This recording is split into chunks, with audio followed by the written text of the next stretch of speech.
ngasi part se ina ngasai video ani ma thagat pane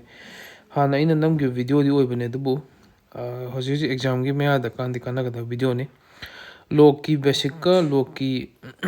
magi table yaw du calculation da adu ani do yam na maru oibani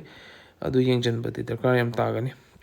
adu log thagalage enti log thagalak tragadi amuk kitang award pa ma le dra na enti log si ai video se hoji ai nambani adu Antilog siman su akhoi calculate to matam da kamaina antilog se table yaw du bi da ko khoi table di exam de table se p deba p damne na table yaw du bi da antilog kamaina hot kani haiba dom si yeng se ko yam lu bana te antilog se example ani lawni negative value ma positive value ma ko adu si de si yeng biyo ahamba da ina lawo do se antilog of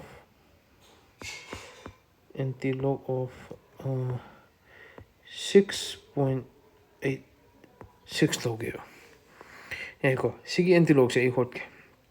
antilog se hot ke haragadi khoine khanga do se antilog se e line thet ke ko sman e ge 6.86 se 6 ka 0.86 ka plus to manam do mani ko 6.86 have the 6 ka 0.86 ka plus to mana ga ni ko natra adagi sigi makhad next step ta khogi hamgi value sigi 6 se khoi log ki format sa do se 6 haiba value se log 10 to the power 6 ka manam do mal kai gi log a to the power n gi format ta tawraga di kai tai se kai ta ga ni ko ko mo thatto ni se log a to the power n gi format tawraga di n log a have this kya ta de no 6 into log thing value the 1 have the answer 6 type to the sigi answer je 6 ka sab mane have sima have the 10 to power 6 ka sab mane have sima yahan je ko ai si muthat ki ko adigi hojik 0.86 se hoina log ki table facto kani aduga log ki table je fana droga su ko log ki value do aina han ki video dro su aina su hai duni log ki value se khangba ma darka tai khangba se log ki value se fimfa pur si ai pu da video tawgi haraga su adum ka su kai de adu chhatru dugi makhayam poliko fimfa pu jugi ai fimfa pu rogi ai puraga su ka su kai de adu pu roi de bi tawgi haraga su ke su kai bi leite ko aduna hanagi akhoi log ki value singse nang chimfa pure na lawragadi hoje akhoi na yengdo se 0.86 haiba log value se karamba log ki answer ga yam naknagi du yengbiyo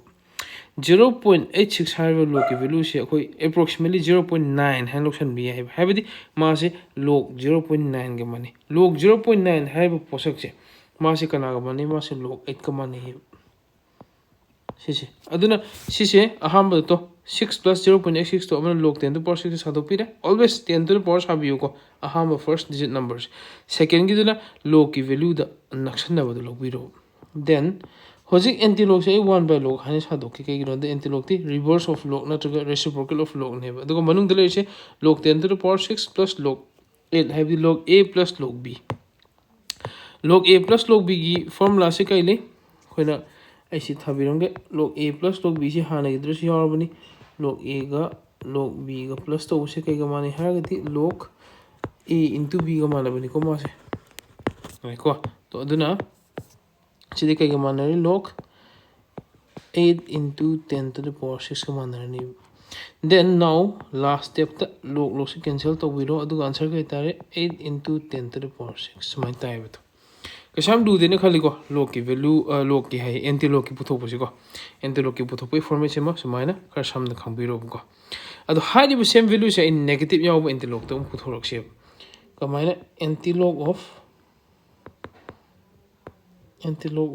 minus 6.86 to kai gumba negative antilog wera agadi negative to ngai positive ki step to kitang khenai ahamba da tawdu sina ka do ge hai matam da hariba negative value have the 6 sigi next higher number am lobiyo ya bro I see the iram ko take next higher number am lobiyo aduga n subtract it subtract tꯧꯊꯣꯛꯄꯤꯌꯨ हाइबदी कमायना अहम मसिंग minus 6 नत्रो 6 की highest number 7 लौरे 7 दगी सी मसिंग subject तो सी क्या तारे सी 4 तारे सी 1 तारे point सी 0 तारे लाइको अदुरगदी होजिक थमदो सी कमायना antilog तो L थमगे HYBE मसिंग जे minus 6.86 से एने थमदो सी माइन ए फॉर्मेशन को माइनस 7 गा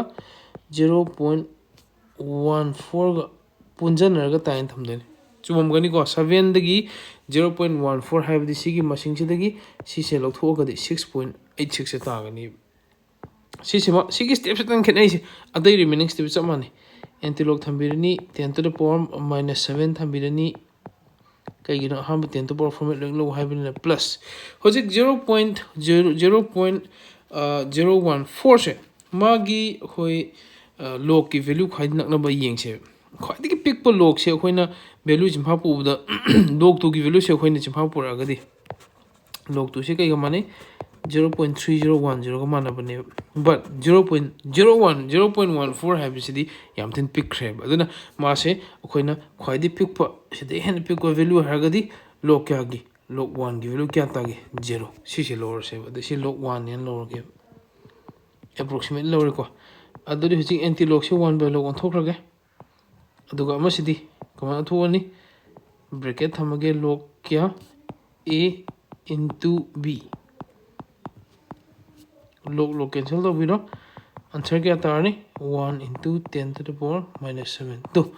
positive value the Tarpa answer दुगा नेगेटिव वैल्यू तारपा आंसर खेना बनी को अदना एंटी log तदी सिगी स्टेप मचा जे सिसिमा सिनाबदा अदुम यागनी अदि कशामना हदि यामना कॉम्प्लेक्स ऑफ मसिंग हापचलगसने ऑलवेज नंगना खंगदुसे आइने हुजि ताइब नियम जे 10 to the power गा लौबा